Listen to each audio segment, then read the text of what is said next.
Usap-usapan nga ngayon sa social media ang nakakalungkot na pagkamatay ng isang grade 4 student mula sa 13 Martires, Cavite. Isang araw matapos siyang painumin ng pampapurga ng kanyang guro. Ang tanong nga ng lahat, nagkataon lang ba na namatay ang bata matapos uminom ng deworming? Posible kaya na depektibo ang gamot na ipinainom sa kanya? Maaari kayang na-overdose ang bata? O talaga bang may naging kapabayaan ang guro ng estudyante kaya siya binawian ng buhay? Tanong nga ng karamihan, sino ba dapat ang magpainom? Dapat bang ginagawa ng mga guro ang pagpapainom ng mga deworming tablets sa kanilang mga estudyante? Matinding pighati nga ang naramdaman ng pamilya ng batang ito at hiling nila ay hustisya sa pagkawala ng kanilang anak. Ang batang ang nasawi sa insidente na ito ay kinilalang si Rex Mission. Masayahin, mabait, malambing, mahilig maglaro ng basketball at masunuring anak. Ganyan nga kung ilarawan ang 8 years old na batang si Rex ng kanyang mga magulang. Si Rex ay bunso sa 3 magkakapatid. Simple pero masaya ang pamilya na kinalikha ni Rex. Ang kanyang ama ay si Leo at ang kanyang ina naman ay si Ruchi. Sa kabila ng kanyang murang edad, siya ay kilala rin bilang isang matulungin bata na gumagawa ng maliliit na paraan o trabaho para makatulong sa kanyang pamilya.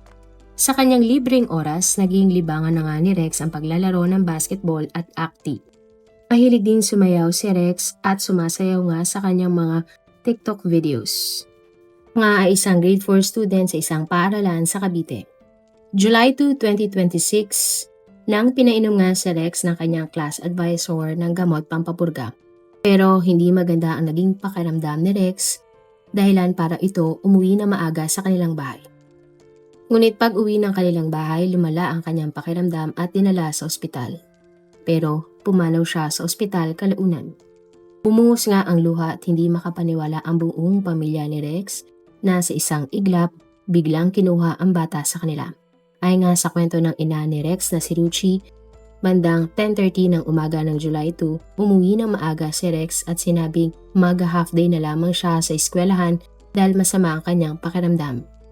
Sinabi din ni Rex sa kanyang ina na mahapdi at masakit ang kanyang tiyan at siya nga ay nagsusuka. Nang tanungin nga ni Ruchi kung bakit nagkakaganon si Rex, sinabi ng bata na pinainom kasi siya ng pampapurga ng kanyang teacher matapos ang kanilang recess. At pagkatapos ng kanilang pag-uusap, nahiga daw si Rex at natulog. Pero mayat maya ang pagising ni Rex para lamang sumuka.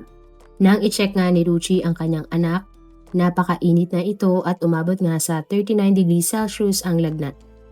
Matapos iyon, nagdugo na din ang ilong ni Rex at nagkaroon na ng seizure.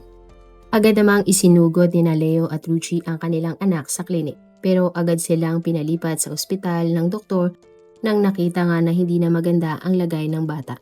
Kaya naman dinala nila si Rex sa ospital para mabigyan ito ng paunang nulas.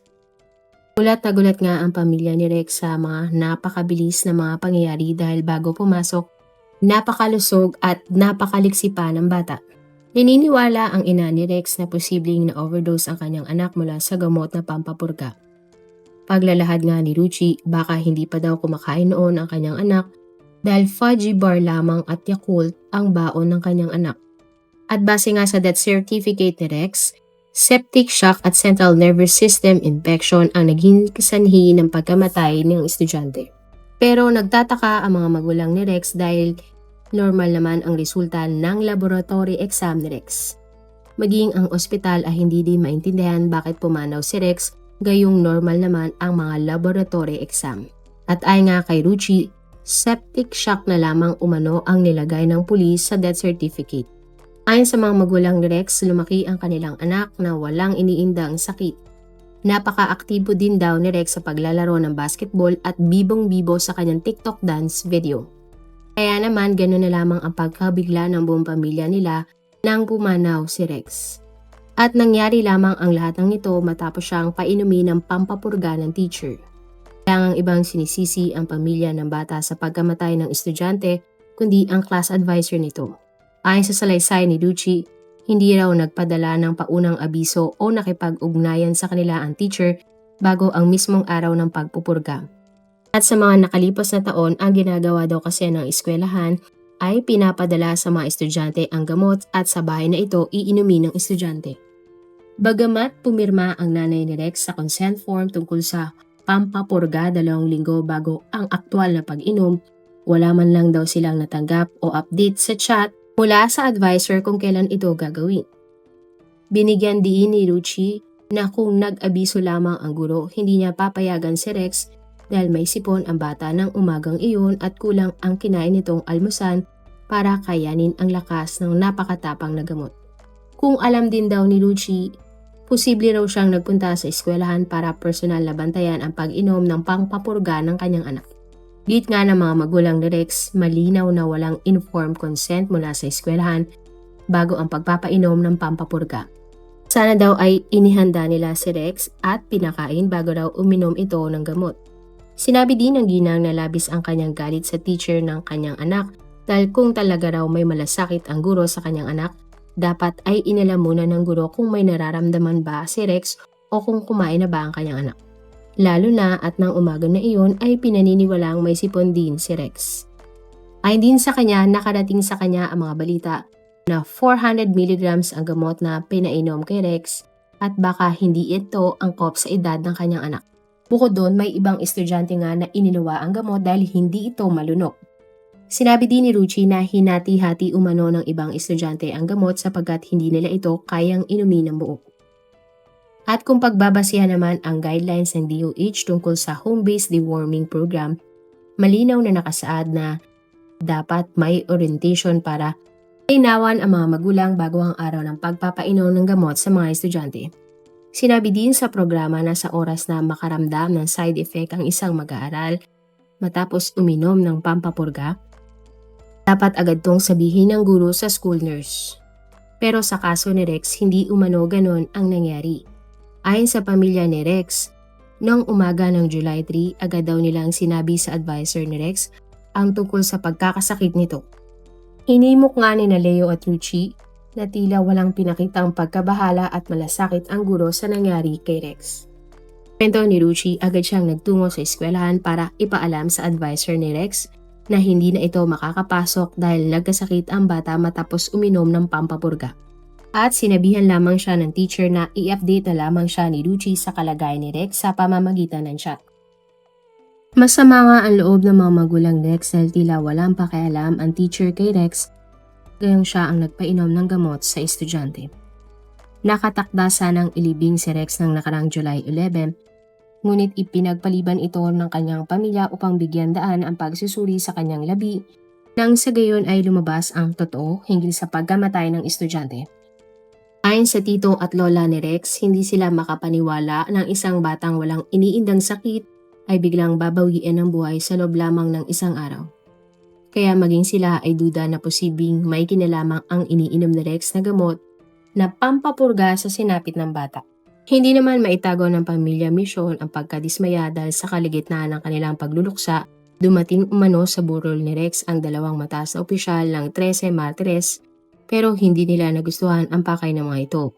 Ayon kay Ruchi, hindi nila alam bakit bigla na lamang nagtungo sa kanilang bahay ang mayor at vice mayor ng kanilang lugar ng July 6.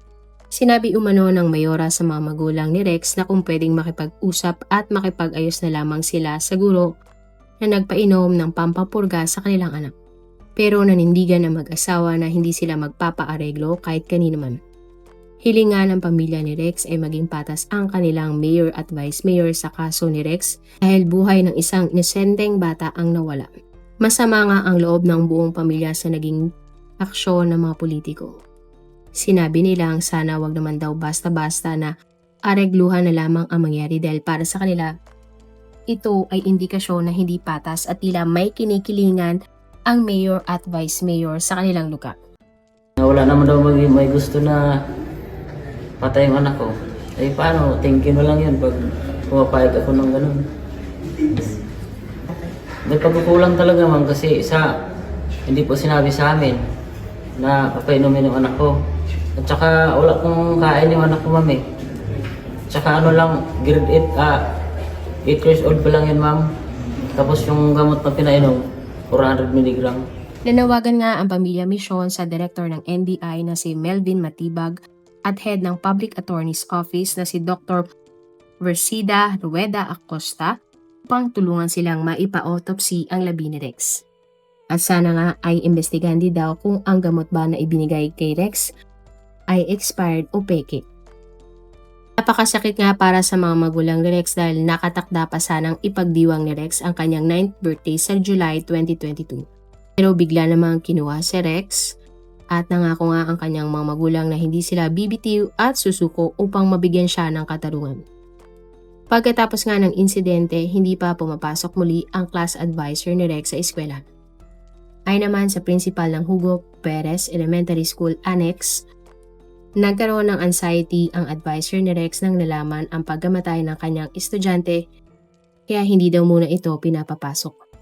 Git pa ng principal, hindi naman gusto ng advisor ang nangyari kay Rex at lahat sila ay nagdadalamhati sa nangyari. Sinabi pa ng principal na sinabi daw umano ni Rex sa kanyang advisor na wala siyang sipon at busog siya dahil nag-recess naman daw ang mga estudyante bago painumin ng pampapurga. Naglabas naman ng pahayag ang mismong eskwelahan hinggil sa nangyari kay Rex. Sinabi ng administrasyon ng eskwelahan at ng mga guro na sila ay lubos na nagdadalamhati at nalulungkot sa biglaang pagpanaw ni Rex. Tiniyak ng paaralan na gumagawa sila ng paraan para maabot ng naulilang pamilya ang kanilang pakikiramay, panalangin at suporta. Payagang sinabi nga ng paaralan na hindi sila iiwas o tatakas sa kanilang mga responsibilidad. Handa daw ang mga opisyal at kawani ng eskwelahan na sumailalim at buong pusong makipagtulungan sa mga pulis sa gagawing investigasyon tungkol sa nangyaring trahedya. Inumpirma naman ng Department of Education na mayroong ang isang grade 4 na mag-aaral mula Cavite ang pumanaw dahil sa septic shock. Ayon kay DepEd Assistant Secretary Roger Masapol, fiksyon na humantong sa septic shock ang sanhi ng pagkamatay ni Rex at giniit nga na hindi pa direktang napapatunan kung ang mismong gamot sa pampapurga ang naging sanhi ng pagkamatay ng mag-aaral. Kinumpirma din niya na may iba pang estudyante ang nakaranas ng masamang side effect o adverse effect matapos ang deworming activity. Sila ay ligtas na nakarecover at nakabalik na sa klase. Nigyan din ni ASEC Masupol na ang pagpupurga sa mga paaralan ay isang lehitimo at regular na health program at sumusunod sa tamang protocol ang mga guro at ligtas ang ginagamit na gamot na aprobado ng FDA. Ayon naman sa Director ng Bureau of Linear Support Services, ang mga adverse event o masamang reaksyon sa gamot ay normal na inaasahan at karaniwang nangyayari sa hanggang 10% ng mga individual na sumasailalim sa deworming. Karamihan nga sa mga reaksyon ay pananakit ng tiyan at pagsusuka, lalo na kung walang laman ang tiyan o hindi muna kumain ang pupurgahin. Mga eksperto naman na nagsabi na hindi nakukuha sa loob lamang ng isang araw mula sa pag-inom ng pampapurga ang septic shock.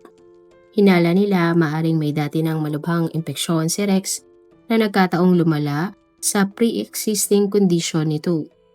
Bagamat nagkaroon ng malaking kontrobersya at takot dahil sa kaso ni Rex, nilinaw naman ng Department of Health na tuloy pa rin ang programa ng deworming. At dahil sa malaking benepisyo nito sa kalusugan ng milyong-milyong mga kabataan, nangako silang mas paigtingin ang pagbibigay ng impormasyon sa mga magulang. Nakikipag-ugnay naman ang DepEd at 13 Martires Police upang magkaroon ng isang joint investigation tungkol sa nangyaring insidente. At July 13, sa tulong ng Volunteers Against Crime and Corruption, nagtungo na ang pamilya ni Rex sa NBI upang formal nang hilingin ang autopsy at investigasyon. Sa mga interview naman sa ama ni Rex na si Leo, sinabi niya na kung mapapatunayan na ang gamot ang sanhi ng pagkamatay ng kanyang anak, kailangan magbayad ang mga responsableng tao. Git ni Leo, hindi siya papayag na may mga mangyaring aregluhan at dapat daw magbayad ang mga taong responsable sa pagguho ng mga pangarap ng kanilang anak. Parma din ni Leo na wala silang alam na magkakaroon ng deworming activity ng araw na iyon. Idinitalya nga niyang lalaki na takot siya nang nakitang nangingisay na ang kanyang anak. Hustisya nga ang sigaw ng pamilya at mga nagmamahal kay Rex sa biglaang pagkawala nito. Ginagawa nga ang malawakang pagpupurga tuwing buwan ng January at July taon-taon upang masiguradong protektado ang mga mag-aaral. Sakop nga nito ang mga mag-aaral mula kindergarten hanggang grade 12. Karaniwang ang tableta ay chewable. Ang mga gamot ay libre at rekomendado ng World Health Organization at aprobado din ng Food and Drug Administration. Yun nga ng programa ng pagpupurga na puksain ang mga bulate sa mga mag-aaral sapagkat napatunay nagiging sanhi ito ng malnutrisyon, anemia, madalas na pagkapagod at mababang marka sa klase. Pero hindi pwedeng purbagahin ang isang batang mag-aaral kung walang pahintulot mula sa kanyang mga magulang. Mahigpit nga ang palaala na dapat kumain muna ng mabigat na almusal ang mag-aaral bago inumin ang gamot. At kung ang bata ay may sakit o may matinding allergy, ipagpapaliban muna ang pagpapainom sa kanya ng gamot. Hindi payagan ng mga magulang ang kanilang mga anak sa deworming activity dahil karapatan nila ito bawat magulang. Ayon nga sa DOH, ang mga pwedeng magpainom ng pampapurga sa mga estudyante ay mga doktor, nurse, midwife mula DepEd, DOH, City Municipal Health Office o mga barangay health worker. Pinahihintulutan naman ang mga guro na magpainom ng gamot ngunit may mahigpit na kondisyon. Dapat silang sumasailalim sa tamang pagsisanay at gawin ito sa ilalim ng direktang pangangasiwa o gabay ng mga lisensyadong health personnel. Ang mga medical personnel ng DepEd at lokal na pamahalaan ay kailangan naroroon sa mga paaralan upang magbigay ng paunang tulong kung sakaling nagkaroon ng mga severe adverse events o nagkaroon ng reaksyon ang estudyante matapos uminom ng gamot. At July 29, 2015 nga nang isinagawa ang kauna-unahang National School Deworming Day sa Pilipinas. Tinuring nga ito ng pamahalaan na matagumpay dahil sa dami ng batang nabigyan ng gamot, ngunit nagdulot agad ito ng malaking kontrobersya at takot dahil sa libo-libong estudyante na isinugod sa mga ospital ng parehong araw. Matapos nga ang painumin ng pampapurga ang mga kabataan, higit sa 3,000 mag-aaral ang sabay-sabay na isinugod sa mga ospital sa Zamboanga del Norte, Zamboanga del Sur at Zamboanga, Sibugay. Nilinaw ng dating DOH Secretary na si Janet Garin na ang naranasang pagkahilo, pagsusuka at pananakit ng tiyan ng mga bata ay normal side effects lamang ng gamot. Sinabi pa niya na marami pa pala sa mga estudyante ang sinugod sa ospital dahil nililok ng buo ang gamot imbis na ninguya ito dahil sa chewable tablet ito. July 2019 naman ng isang mag-aaral mula sa Surigao del Norte ang pumanaw matapos iminom ng deworming tablet noong July 23, 2019. Bukod sa biktima, 7 iba pang mga mag-aaral ang dinala din sa ospital dahil sa magkakatulad na sintomas. Pagkatapos nga ng 5 oras, wala nang ininom ang gamot, nakaranas ang bata ng matinding pananakit ng tiyan at pansamantalang pagkawala ng paningin bago tuluyang nawala ng buhay. Ay nga sa ilang mga netizen, baka masyadong mataas ang dosage na pinainom kay Rex at hindi kinaya ng katawan ng bata sapagkat walang laman ang kanyang tiyan. May isang netizen naman na nagsabi na bilang nanay, takot siyang pumirma ng consent form tungkol sa pagpapainom ng pagpapurga sa kanyang anak. May nagsabi naman na mas mataas pa ang tsansa na mamatay ang isang individual dahil sa pampapurga na gamot kaysa kung siya ay may bulate sa tiyan. Merong isang nag-comment din na netizen na baka nga may korupsyon na nangyayari sa mga ahensya ng gobyerno kaya pilit na pinupurga ang mga bata kahit na hindi sapat ang kaalaman ng mga guro o ng mga magulang ang tungkol sa pagpupurga. Kung mapapatunayan sa resulta ng investigasyon at autopsy na ang gamot na pampapurga na ibinigay ng advisor ni Rex ang naging sanhi ng kanyang pagkamatay, maaring makasuhan ng reckless imprudence resulting in homicide ang class advisor kung mapapatunayan hindi niya sinunod ang mahigpit na protocol. Maaari namang managot sa institutional negligence ang eskwelahan kung mapapatunayan nagkulang sila sa pangangasiwa ng mga aktibidad. Maaari ding habulin ang 13 Martires City Health Office kung nagkaroon ng maling instruction o overdosing. At kung mapatunayang sumunod sa lahat sa tamang protocol ang guro at mga DOH, ngunit ang mismong tableta pala ay may factory defect, ang pribadong kumpanya na gumawa ang nag-supply na gamot ang direktang mananagot ng batas na Consumer Act of the Philippines. Kayo, bilang magulang, madalas nyo bang isali ang mga anak nyo sa mga deworming activities sa kanilang mga eskwelahan? Kung meron man, ginagawa ba ito talaga ng mga guro sa eskwelahan? O sinasabi ng iba na Inuuwi ng mga bata ang mga tableta at ang mga magulang na ang magpapainom sa kanila. Pabor ka ba sa mga deworming activity na ginagawa ng ating eskwelahan? Hindi, at bakit? Kung kayo nga ang tatanungin, ano kaya ang naging sanhi ng pagkamatay ni Rex? Posible kayang na-overdose ang bata? Hindi sapat na wala nga siyang kinain nang nangyari ang deworming? O posibleng depekto nga talaga ang gamot na ibinigay kay Rex? Marami pong salamat sa inyong panonood. Meron ba kayong mga kwento na gusto nyong i-share sa ating mga manonood? O kung may personal po kayong kwento na gusto nyong i-feature sa ating channel, i-comment down below nyo lang ang inyong mga suggestions. Para naman po sa dagdag kalaman, i-subscribe nyo din po at i-follow ang ating iba pang YouTube channel katulad ng Tagalog Facts and Mysteries by DJ Sean at Manila Boy Wonder Philippines. Marami pong salamat sa pagsuporta nyo sa aming mga channel. God bless everyone!